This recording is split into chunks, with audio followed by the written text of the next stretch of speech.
Alléluia. Gloire à Jésus. Nous rendons honneur, gloire, force et puissance et majesté. Honneur, gloire, force et puissance au Seigneur Jésus-Christ qui vient. À lui soit rendu toute l'honneur, toute la gloire, la puissance et la majesté. Frères et sœurs, aujourd'hui, vraiment dans ce moment d'exhortation et de partage de paroles du Seigneur Jésus-Christ, et le beau message en ce jour du Seigneur Jésus-Christ, nous allons lire dans le livre de Saint Jean, chapitre 14, un petit peu chapitre 15, 14, 15, et nous allons déjà commencer par le beau livre de Jean, le chapitre 1. Nous prenons vraiment ce temps de partage avec nos frères et sœurs qui aiment la parole de Dieu, oui, parce qu'il faut aimer la parole de Dieu, il faut le partager, il faut aussi s'instruire, il faut le manger sur l'eau tous les jours, avant de rester vraiment prêt, parce que le Seigneur arrive.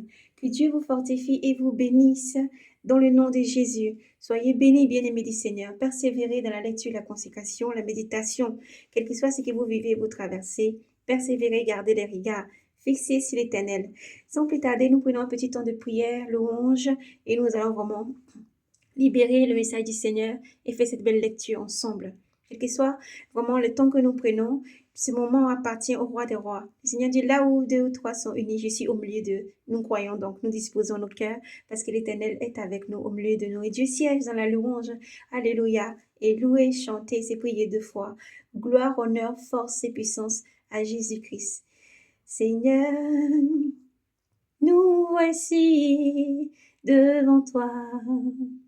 Nous célébrons ton nom, Alpha, et pour tout ce que tu es, nous célébrons ton saint nom, Alpha, Oméga. À part toi, il n'y a point d'autre Dieu. Alpha, Oméga, à part toi, il n'y a point d'autre Dieu. Alléluia. Je reconnais que tu peux tout, Seigneur. Ô Père, fais-nous voir ta gloire. Alléluia. Ta gloire, Seigneur. Seigneur, fais-nous voir ta gloire. Alléluia. Réjouissez-vous dans l'Éternel, dit sa parole. Quand l'ennemi veut me sauver, la porte est scellée. Scellés par les sangs précieux, le sang de l'agneau. Quand survient la tentation, la porte est scellée. Scellés par les sangs précieux, le sang du suit. Nous sommes couverts, couverts par le sang de l'agneau. Oui, par le sang de l'agneau, nous sommes couverts par le sang de l'agneau. Les anges élèvent l'agneau et ils se prosternent et chantent Saint, Saint, Dieu est saint. Vous tous rachetés, bien-aimés du roi, élus sentinelles, nous louons et nous crions Saint, Saint, Alléluia, Dieu est saint. Oui, je bénirai l'agneau sur le trône. Il était, il revient, toute la gloire à sa majesté. Oh, à jamais, à jamais. Jésus, ton royaume est parfait. Alléluia. Oh Seigneur Jésus, ton pouvoir est parfait. Jésus, ton amour est parfait. Jésus, tu es Dieu. Oui, tu es saint. Oui, tu es saint. Père, ton peuple t'adore, Jésus. Nous célébrons ton nom, car tu es saint. Oui, tu es saint, les anges t'adorent. Seigneur Jésus, car tu es saint. Oui, tu es saint. Alléluia. Gloire à Jésus. Honneur, force et puissance au roi des rois, à l'alpha et l'oméga. À lui, honneur, force, sagesse, richesse et domination, suprématie à notre Dieu. Il est l'alpha et l'oméga. Nous célébrons ton Saint-Nom en ce jour, Seigneur Jésus. Nous le bénissons. Nous te disons merci d'être parmi nous. Nous te disons merci, Seigneur Jésus, de nous conduire dans ce moment. Nous te remercions, Dieu Saint, pour ta puissance. Ta présence, Seigneur Jésus, est tout pour nous et nous disons merci au Alpha, Oméga, pour tout ce que tu es. Sois béni, Seigneur Jésus. Alléluia. Gloire, force et puissance à Jésus. Nous prenons encore un petit temps de louange. Gloire à Dieu. Gloire à Dieu. Oh, gloire à l'agneau de Dieu. Gloire à Dieu. Gloire à Dieu. Gloire à l'agneau de Dieu. Car il est glorieux et digne de régner. L'agneau est souverain. Nous élevons nos voix pour l'adorer. L'agneau est souverain. L'agneau est souverain. Alléluia. Nous prenons maintenant la lecture. Après le beau temps de louange, en l'honneur du roi des rois, dans sa présence, nous prenons le temps de la lecture. Au commencement était le Verbe, et le Verbe était auprès de Dieu, et le Verbe était Dieu. Il était au commencement auprès de Dieu. Tout fut par lui, et sans lui rien ne fut.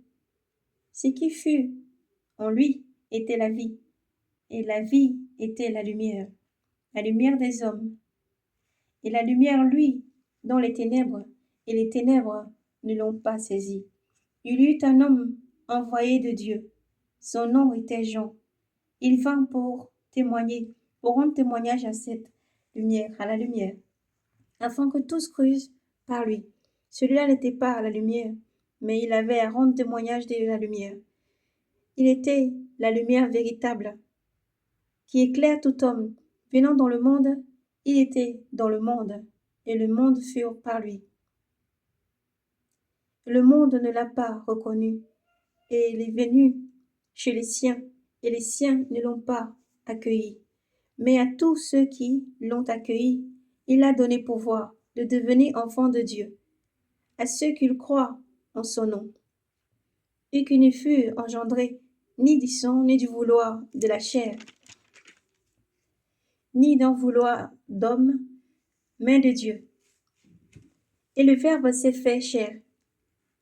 Il l'a campé parmi nous, et nous l'avons contemplé, sa gloire, gloire qui tient du Père, comme unique engendré, plein de grâce et de vérité. Jean lui rend ce témoignage et s'écrie, c'est de lui que j'ai dit, celui qui vient derrière moi, le voilà passer devant moi, parce qu'avant moi il était. Oui, de sa plénitude nous avons reçu, grâce pour grâce, car la loi fut donnée par l'entremise de Moïse, et la grâce et la vérité adviennent par l'entremise du Seigneur Jésus. Nul n'a jamais vu Dieu, le Fils unique engendré, qui est dans le sein du Père, lui l'a fait connaître. Et voici quel fut le témoignage que Jean rendit aux Juifs. Et lui avait envoyé de Jérusalem des prêtres et des Lévites pour lui demander, « Qui es-tu » Il confessa, « Il n'y a pas. » Il confessa, « Je suis pas le Christ. »« Qui es-tu donc » lui demandirent. « Es-tu Élie » Il dit, « Je ne suis pas. »« Es-tu le prophète » Il répondit, « Non. » Ils lui dirent, « Alors, qui es-tu » Et nous donnions une réponse à ceux qui nous ont envoyés. « Que dis-tu de toi-même » Il déclara, « Moi, la voix de celui qui crie dans le désert, rendez droit le chemin du Seigneur, comme a dit Ésaïe le prophète. » On avait envoyé des pharisiens. On avait envoyé des pharisiens qui lui demandèrent, « Pourquoi donc baptises-tu si tu n'es ni le Christ, ni Élie, ni les prophètes ?» Jean leur répondit, « Moi je baptise dans l'eau. Au milieu de vous se tient quelqu'un que vous ne connaissez pas, celui qui vient derrière moi, dont je ne suis pas digne de dénouer la courroie des sandales, dont je ne suis pas digne de dénouer la courroie des sandales. » Cela se passait à Bethabara, au-delà du Jourdain, où Jean baptisait. Le lendemain, il voit Jésus venir vers lui, et il dit, « Voici l'agneau de Dieu qui enlève le péché du monde. C'est de lui que j'ai dit, derrière moi vient un homme qui est passé devant moi, parce qu'avant moi il était. Et moi, je ne le connaissais pas, mais c'est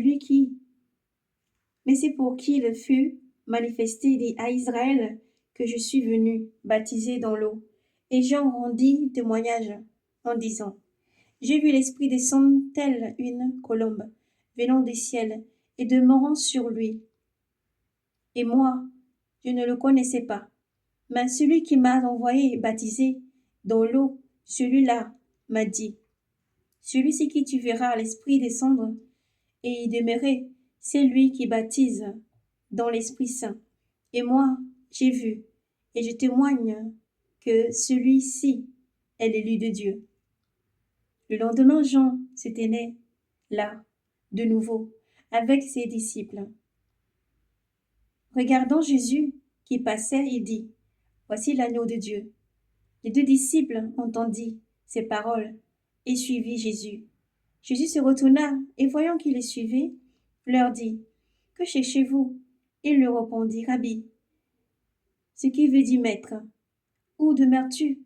Il leur dit, venez et voyez. Ils virent donc et virent où il demeurait. Et ils y demeurèrent auprès de lui ces jours-là. C'était environ la 10e heure. André, le frère de Simon-Pierre, était l'un des deux qui avait entendu les paroles de Jean et suivit Jésus. Il trouva d'abord son propre frère, Simon, et lui dit, nous l'avons trouvé, nous avons trouvé le Maître. Nous avons trouvé le Messie, ce qui veut dire Christ. Il emmena donc à Jésus. Jésus le regarda et dit, tu es Simon, fils de Jean. Tu t'appelleras Céphas, ce qui veut dire Pierre. Le lendemain, il résolut de partir pour la Galilée, et il trouva Philippe. Jésus dit, suis-moi. Philippe était de Bethsaïda, la ville d'André et de Pierre. Philippe trouva Nathanaël et lui dit, celui dont Moïse a écrit dans la loi, ainsi que les prophètes, nous l'avons trouvé. C'est Jésus, le fils de Joseph de Nazareth. Nathanaël lui dit, de Nazareth peut-il venir, peut-il sortir quelque chose de bon? Philippe lui dit, viens et vois. Jésus vit Nathanaël venir vers lui, et il dit de lui, voici vraiment un Israélite, sans détour. Nathanaël lui dit, d'où me connais-tu? Jésus lui répondit, avant que Philippe ne t'appelle, quand tu étais sur le figuier, je t'ai vu. Nathanaël reprit, Rabbi, tu es le Fils de Dieu, tu es le roi d'Israël. Jésus lui répondit, parce que je t'ai dit, je t'ai vu sous le figuier, tu crois, tu verras mieux encore. Et il lui dit, en vérité, je vous le dis, vous verrez le ciel ouvert et les anges de Dieu monter et descendre au-dessus du Fils de l'homme. Chapitre 2. Le troisième jour, il y eut des noces à Cana des Galilées. Alléluia. Gloire à Jésus. Parce que nous venons de parcourir vraiment le verset, le chapitre 1. Le chapitre 1, vraiment nous remplit de joie, nous remplit de bonté. Il y aurait tant à dire, il y aura vraiment tant à dire, frères et sœurs, si ce chapitre vraiment, où le Seigneur appelle ses disciples. Et encore quand le Seigneur parle, il croise encore Philippe et il dit, viens avec moi. Et Philippe laisse tout et le suit. Il part chez son frère et son frère vient. Son frère lui dit, mais de cette ville ne peut pas sortir quelque chose de bon. Et il dit, viens et vois. Mais Jésus ne l'a pas confronté, Jésus ne l'a pas jugé. Mais Jésus a dit, voici un homme sans détour. En lui, il n'y a rien de faux. Et il dit, comment tu me connais? Jésus lui dit, je t'ai vu, tu priais sous le figuier. Jésus lui confirme, je t'ai vu prier sous le figuier. Ça veut dire que sous ce figuier, sous ce lieu où tu pries, dans ta chambre, le lieu, dans ton bureau, quel que soit l'endroit où tu pries, qui que tu sois, où que tu sois, lorsque tu pries, Jésus-Christ est là, il est près de toi. Il entend tes prières et il est absolument près de toi. Il voit tout, il entend tout et il est présent. Gloire à Jésus. Lui-même s'écria et dit, voici, tu es vraiment le roi d'Israël, le Fils de Dieu. Alléluia, le Messie. Alléluia. Gloire à Jésus. Donc nous poursuivons la lecture dans le chapitre 2. Les noces des Canaan. Le troisième jour. Le troisième jour, il y eut des noces à Canaan, des Galilées. Et la mère de Jésus y était. Jésus aussi furent invités à ces noces, ainsi que ses disciples. Et ils n'avaient pas de vin, car le vin des noces était épuisé. La mère de Jésus lui dit, ils n'ont pas de vin. Jésus lui dit, que veux-tu, femme? Mon heure n'est pas encore arrivée. Sa mère dit aux servants, tout ce qu'il vous dira, faites-le. Or il y avait là 6 jarres de pierre, destinées aux purifications des Juifs, et contenant chacun 2 ou 3 mesures. Jésus leur dit, remplissez d'eau ces jarres. Il les remplit jusqu'à bord. Il leur dit, puisez maintenant et portez-le au maître du repas. Il le emporta. Lorsqu'il le maître du repas eut goûté, l'eau devint vin, et il se leva. Et il ne savait pas d'où venait, tandis que les servants le savaient eux, qu'ils avaient puisé de l'eau. Le maître du repas appela d'abord le marié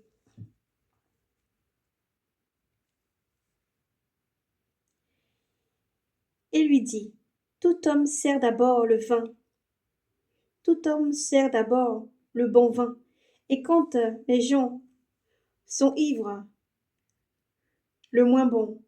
Toi, tu as gardé le bon vin jusqu'à présent. Cela Jésus fit le commencement des signes à Canaan, des Galilées. Il manifesta sa gloire, et ses disciples crurent en lui. Après quoi, il descendit à Capharnaüm, lui ainsi que sa mère, ses frères et ses disciples. Il y demeura que peu de jours. La Pâque des Juifs était proche, et Jésus monta à Jérusalem. Il trouva dans le temple les vendeurs de bœufs, des brebis et de colombes, et les échangeurs assis. Se faisant un fouet de cordes, il les chassa tous du temple, et les brebis et les bœufs, et répandit la monnaie des changeurs, et renversa leur table. Aux vendeurs de colombes, il dit, enlevez cela d'ici. Ne faites pas de la maison de mon père une maison de commerce. Ses disciples se rappelant qu'il est écrit, les ailes pour ta maison, les ailes pour ta maison me dévorent. Alors, les Juifs prirent la parole et lui dirent, quel signe nous montres-tu pour agir ainsi? Jésus leur répondit, détruisez ce sanctuaire, et en 3 jours je le relèverai. Les Juifs lui dirent, alors, Il a fallu 46 ans pour bâtir ce sanctuaire. Et toi, en 3 jours, tu le relèveras. Mais lui parlait du sanctuaire de son corps. Aussi, quand il fut relevé d'entre les morts, ses disciples se rappela qu'il avait dit cela, et ils crurent en l'écriture, ils crurent à l'écriture et la parole qu'ils avaient dit. Comme il était à Jérusalem durant la fête de la Pâque, beaucoup crurent en son nom. Elle a vu des signes qu'il faisait. Mais Jésus lui, ne se fiait pas à eux, parce qu'il les connaissait tous, et qu'il n'avait pas besoin de témoignages sur l'homme, car lui-même connaît ce qu'il est, ce qu'il y avait dans l'homme. Alléluia. Les noces des Canaan, il y en aurait tant à dire si c'est noces. Alléluia. Gloire, force et puissance à Jésus. Gloire, force et puissance à Jésus. Jésus est l'Esprit de Dieu. Il est la puissance de Dieu incarnée. Nous nous rappelons aussi dans l'histoire des prophètes, lorsqu'Élisée, une femme qui avait son mari qui faisait partie du clan des Lévites, son mari était mort, elle était veuve, elle avait 2 enfants. Son mari avait emprunté, lorsqu'il était mort, il y a eu ces emprunteurs, donc ils sont venus pour vraiment prendre ce qu'ils avaient, devaient leur rendre. Mais lorsqu'ils sont arrivés, la veuve leur dit, elle n'a plus rien, il n'y a plus rien dans sa maison, elle n'avait plus rien à donner. Ils l'ont menacé de vouloir tout récupérer et même prendre ses enfants, les a servis comme esclaves si elle ne remboursait pas dans les délais qui restaient. Elle était vraiment sans espoir. Elle courut voir Élisée et pria que le prophète fasse quelque chose pour elle. Et le prophète lui demanda, qu'est-ce que tu as chez toi? Qu'est-ce que tu as de valeur chez toi? Elle dit, je n'ai plus rien, j'ai rien. Et si, je me rappelle juste que j'ai une petit litre, petit quelque chose comme ça qui contient, petit fiou, qui contient un peu d'huile. Il lui a dit, va chez toi, va voir tes voisins, tous ceux qui sont autour de toi et récupère tout ce que tu peux récupérer comme récipient. Ensuite, rentre chez toi et ferme la porte derrière toi. Et verse, remplis tout ce que tu as, verse. Dieu y pourvoira. Alléluia. Gloire à Jésus. La veuve se rendit chez elle. Elle vit tous ses voisins. Elle courait dans tous les sens. Elle récupérait tous les récipients qu'elle pouvait trouver. Elle rentra chez elle. Elle referma la porte derrière elle. Ensuite, elle se mit à verser. Ensuite qu'elle versait, plus elle versait, plus il y avait toujours la providence. Plus elle versait, par la foi, il y avait toujours la providence. Et Dieu a pourvu, elle a pu vraiment se dégager de cette dette et avec ses enfants vivre aisément. Gloire à Dieu. C'est l'Esprit de Dieu qui agit. Dieu est un Dieu pourvoyeur. Il est un Dieu de bonté, un Dieu qui n'est pas limité. C'est pourquoi Marie a eu confiance à son fils. Elle allait lui dire, mon fils, ils n'ont plus de vin. Fais quelque chose, parce qu'elle sait qui tu es. Elle sait qui il est. Elle sait. Alors elle a demandé à son fils, fais quelque chose. Les mariés sont mes meilleurs amis. Il ne peut pas finir dans la honte comme ça le mariage où le vin n'a pas suffi. Et les gens ont encore faim et soif. Et il manque du vin. Et son fils a dit, Père, femme, que me veux-tu? Mon heure n'est pas encore arrivée. L'heure du miracle n'est pas encore arrivée. Tout en sachant que Jésus avait déjà fait les miracles avec vraiment la pêche prodigieuse qu'il avait fait quand il a demandé à Pierre d'emmener sa barque beaucoup plus loin en une journée. Et tous ceux qui vont à la pêche, moi j'ai eu la chance, la grâce vraiment par Dieu, d'avoir des frères qui étaient pêcheurs autrefois. On sait que le matin, les poissons s'enfuient. Ils voient le filet, donc ils s'enfuient, ils vont se cacher. Il faut vraiment aller dans un endroit que tu connais ou avoir le bon appât pour les attirer vraiment pour qu'ils viennent manger. Il peut y avoir quelques espèces de poissons qui se baladent, mais ils ne sont pas vraiment abondants parce qu'avec le jour, ils se cachent. C'est vraiment la nuit qu'on peut faire vraiment des grandes pêches. Comme Pierre a répondu, lui qui était connaisseur, a dit, Seigneur, à cette heure-ci, il n'y a pas de poisson. Mais le Seigneur dit à Pierre, va. Il lance des filets dans les profondeurs. Pierre a lancé les filets et il attendait. Après, ça a bougé, c'est rempli de poissons. Et Pierre pouvait retirer enfin ce filet plein de poissons. C'est qui est l'espoir d'écouter Jésus-Christ. C'est sa parole aussi qui dit, lance le filet, lance ton pain à la surface des eaux et il te reviendra sûrement.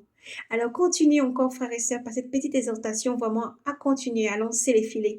Continue encore à proclamer, à faire sonner les trompettes. Dieu est un Dieu de pourvoyeur. Je ne sais pas qui tu es en ce jour, mais que cette parole te fortifie, te donne le courage de continuer encore. Peut-être tu es veuve et tu n'as pas d'espoir. Tu es avec tes enfants, tu souffres. Sache que l'Éternel des armées est avec toi. Dieu est un Dieu de pouvoir. Dieu est un Dieu de puissance. Il n'est pas limité. Il est avec toi. Peut-être tu es tout simplement quelqu'un qui est dans l'abondance. Sache que Dieu veut que tu fasses du bien de ton abondance. Tu es un créancier, sois patient avec ceux qui t'ont emprunté, car ils te rendront. Le Dieu qui pourvoit à toutes choses te bénira davantage. Gloire à Jésus. Et nous voyons vraiment que le Seigneur a changé cette eau en vin. Et comme on dit le maître vraiment de ce repas, tout homme d'abord sert le bon vin. Et quand les gens ont bu, qui sont saoulés dans les fêtes, dans les mariages, les choses, les gens ont bien bu, ils ne savent plus distinguer. Leur palais ne sait plus distinguer quel est le bon vin, la bonne boisson ou pas. Là, on peut donner ce qui est mauvais, car c'est comme ça que les êtres humains, tout le monde peut agir. Mais Dieu, qui est Dieu souverain, a pourvu. Il a changé ces 6 jarres en vin, l'eau de vie. Il a changé ça en vin. Jésus-Christ est puissant, il n'est pas limité. Pour ça, nous appellerons vraiment nos frères à ne pas hésiter. Demande à Dieu. Si tu es dans le manquement, il te manque des choses. Peut-être c'est difficile dans ta maison. C'est difficile dans ces temps difficiles de pouvoir peut-être acheter, se nourrir ou faire quoi que ce soit, payer peut-être ses loyers, payer ses charges. Il y a des difficultés, oui. Mais il faut que tu fasses confiance à ton Dieu pourvoyeur. Dieu pourvoit toujours. Dieu est un Dieu de fidélité. Et Dieu est avec toi pour te guider, t'accompagner. Ne fais rien de mal. Continue seulement à demeurer dans la vérité, à être patient, docilité, patience, croire et continue à avancer. Dieu est un Dieu pourvoyeur. Alléluia. Voici donc vraiment pour cette lecture que nous allons poursuivre vraiment après. Nous allons poursuivre encore sur une autre vidéo et nous prendrons donc à partir du chapitre 3. Soyez donc bénis et fortifiés, frères et sœurs. Encore aujourd'hui, le Seigneur fait des merveilles. Le Seigneur fait des merveilles. Nous pourrons même encore là parler encore des merveilles du Seigneur. Parce que moi, quand j'étais toute petite encore, nous ouvrons une petite parenthèse, on habitait au bord de la mer. Et on sait que vers le côté là-bas de l'Afrique, des fois c'était très très difficile. Il faut que mon papa était à la retraite, il fallait attendre la retraite pour pouvoir vraiment, on avait l'habitude d'aller voir les boutiquiers. Voilà, tu peux prendre ton crédit chez le boutiquier te fait le crédit. Après, à la fin du mois, tu peux donner au boutiquier ou si tu es payé tous les 15 jours, voilà, quelque chose comme ça, pour pouvoir rembourser. Dieu soit loué, vraiment pour tous ceux qui ont les cœurs vraiment de prêter et d'attendre. Voilà, pas prêter seulement à l'apparence, mais ils prêtent avec un cœur bon et ils attendent en retour. Alléluia. Il est bon aussi de rembourser les crédits. Il est bon, lorsque tu as pris les crédits, que ce soit chez le boutiquier, qui que ce soit au marché, chez les dames, chez qui que ce soit, un frère, une sœur, n'oublie pas de rembourser ton crédit. Nous insistons aussi, selon la loi de Dieu. Il dit encore que passer, si ça fait 7 ans, au bout des 7 ans, si tu as un crédit, si quelqu'un te doit quelque chose au bout des 7 ans, il faut laisser tomber parce que c'est la loi de Dieu. Il faut que tu fasses grâce. Dieu te bénira, certainement, c'est ta parole. Fais grâce. Si ton crédit a atteint 7 ans, il faut que tu fasses grâce. Il faut vraiment libérer ce crédit. Il faut laisser tomber et il faut pardonner. Tu dois faire grâce. Alléluia. Mais si ce n'est pas encore atteint les 7 ans, nous prions pour que vraiment les créanciers puissent revenir vraiment rembourser. Gloire à Jésus. Une petite introduction comme ça. Mais pour dire que Dieu est un Dieu pourvoyeur. Quel que soit ce que tu vis, quel que soit ce que tu traverses, Dieu est là. Et Dieu est toujours là. C'était difficile. Pour ceux qui savent que c'est difficile, deux fois, tu avais un repas par jour. Un repas par jour, c'est très difficile. Quand tu as beaucoup d'enfants, d'une famille nombreuse, c'était très, très difficile. Mais Dieu permettait qu'à chaque fois, personne ne mourait de faim. On avait toujours à manger. Des fois, c'était l'abondance. On passait de 3 repas par jour à plus par jour. Il y en avait tellement qu'on pouvait donner aux voisins. Alléluia. C'est Dieu qui pourvoyait vraiment. Et Dieu a agi dans toute son immensité. On avait des jours, les pêcheurs allaient à la pêche. Il n'y avait rien. Même fois, c'était le soir. Ils restaient bredouilles toute la nuit à travailler jusqu'à 4 heures, 3 heures du matin. Des fois, ils continuaient justement à cette heure-là. Ils s'élevaient avec le bourrasque, la pluie, les vents, les tempêtes, à rester sous l'eau et rentraient bredouilles d'une pêche. Rien trouvé. Et 2 fois comme ça, ils sont là, les frères, en train de bavader. Et le matin, il s'est dit, ah, je sens que j'ai envie d'aller pêcher. Comme Pierre disait, j'ai envie d'aller pêcher. Les disciples disent, nous venons avec toi. Et il est parti. C'est vrai qu'ils sont rentrés bredouilles, mais lorsqu'ils revenaient dans la Bible, le Seigneur était là au bord du rivage. Et il leur dit, jetez votre filet du côté droit. Et lorsqu'ils l'ont lancé du côté droit, les filets a surabordé 50 gros poissons qui n'a pas rompu ni divisé. Ils étaient obligés de tirer ça à la main pour amener ça au rivage. Et lorsque Jean, lui, l'a vu, il s'écria, c'est le Seigneur.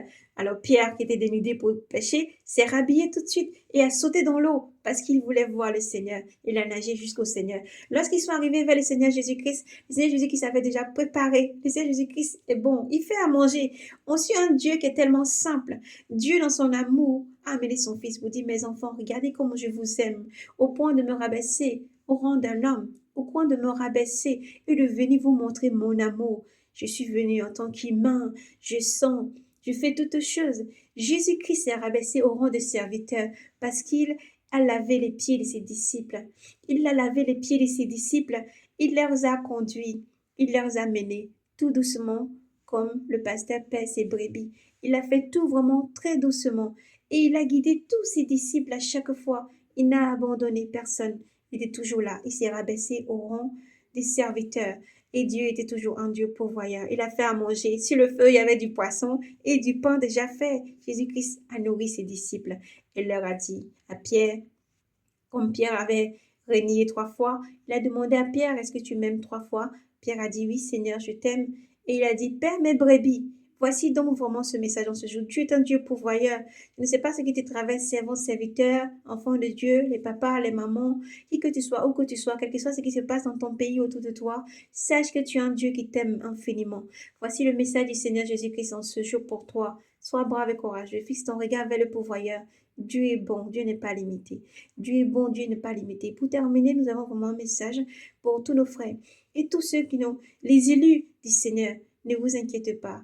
Que vous soyez où que vous soyez, le Seigneur y pourvoira lorsque le moment viendra où tu ne pourras ni vendre ni acheter. Ni vendre ni acheter sans avoir pris la marque de la bête. Le Seigneur y pourvoira. Le Seigneur y pourvoira par une grande puissance. Le Seigneur y pourvoira par sa main puissante. Il ne faut jamais oublier que le Seigneur en qui tu as placé ta foi, c'est celui qui fait tomber la manne et fait souffler le vent d'est pour ramener des cailles pour nourrir ses enfants. C'est un Dieu puissant. Et encore aujourd'hui, Dieu agit. Dieu est puissant et il n'a pas changé. C'est un Dieu puissant. Et Dieu vous aime infiniment. Soyez donc bénis. Persévérer, l'Éternel a toujours pourvu. C'est pour ça que nous pouvons nous tenir avec joie devant toutes nos épreuves, devant toutes choses, devant toutes nos persécutions, devant toutes choses et déclarer que Dieu y pourvoit. Je sais que j'y arriverai car mon Dieu est là. Déclare, lève-toi et déclare sur ta situation que tu vas y arriver. Déclare si c'est ce que tu vis, que tu vas aller jusqu'au bout. Déclare si c'est ce que tu vis. Dieu n'a pas forgé des projets de malheur pour ta vie, mais des projets de bonheur. Et déclare sur ta vie que la joie que tu possèdes dans ce jour, Dieu le fait grandir, le fait croître. Tu te réjouiras dans le nom de l'Éternel. Alléluia. Nous terminerons par ce bon cantique. Alléluia. Gloire à Jésus-Christ qui est pourvoyeur, qui a toujours pourvu. Dieu est toujours là. Et nous témoignons que son amour est grand, car il a toujours été là, oui. Moi, je peux témoigner dans ma vie, il a toujours été là. Dans ma famille, toujours là. Il est présent et il agit autour de moi, dans l'entourage. Tout. Il agit chaque jour avec puissance et force. Honneur, gloire soit rendu à notre Dieu. Je sais que j'y arriverai, je sais que je le ferai, quel que soit ce qui arrivera, ma vie est dans tes mains. Alléluia. Yeshua,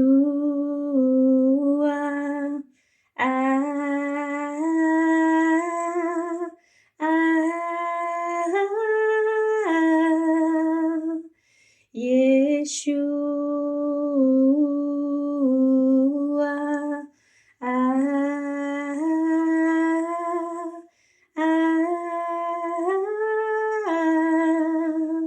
Yeshua,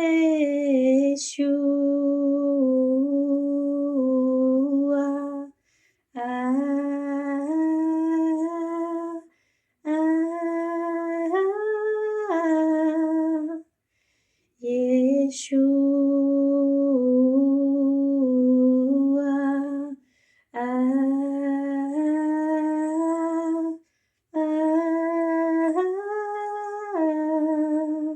que Dieu vous bénisse. Dieu n'est qu'amour et Dieu est avec vous pour vous diriger chaque jour. Shalom et Maranatha. Gardez la joie, frères et sœurs en Christ, et persévérez dans la méditation et la consécration. Shalom.